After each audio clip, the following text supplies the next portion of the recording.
Salut Simon, alors Salut. aujourd'hui on se retrouve pour faire des prélèvements d'eau de piscine. On fait des prélèvements sur tous les bassins de la piscine. On fait ça pour l'ARS, notamment pour la santé des gens aussi, puisqu'il faut que l'eau soit bonne pour qu'ils puissent se baigner. Tu vas m'expliquer comment ça se passe? Donc là, je vais prendre mon flacon bactériologie pour voir vraiment les bactéries qu'on a dans le bassin. Je l'ouvre, je le renverse. On va bien prendre à 30 cm au fond du bassin. Je le retourne pas entièrement pour laisser une petite bulle ici.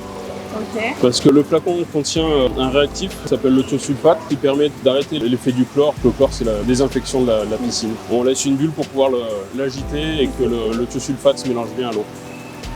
Ok. On a la chimie aussi.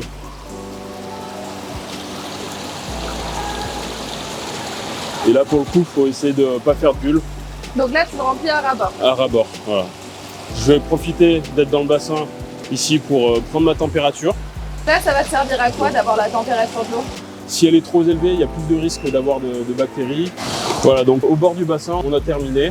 Maintenant, on va prendre notre échantillon et aller faire Les le analyses? calcul, voilà. Allez, c'est parti.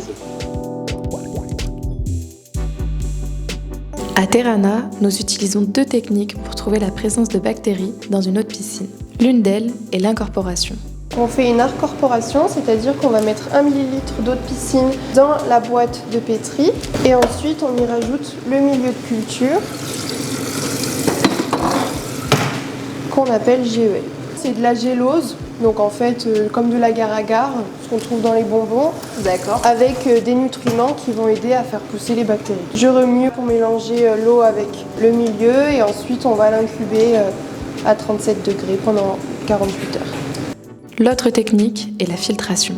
On va filtrer l'eau de piscine à travers des membranes. S'il y a une présence de bactéries dans l'eau, va être retenue par la membrane. Et ensuite, on disposera cette membrane sur différents milieux gélosés qui sont spécifiques de certaines bactéries. La boîte de pétri va, comme pour l'incorporation en étuve, pendant 48 heures, durant laquelle les bactéries vont se développer. Nous terminons par une identification de ces bactéries afin d'envoyer les résultats d'analyse à nos clients.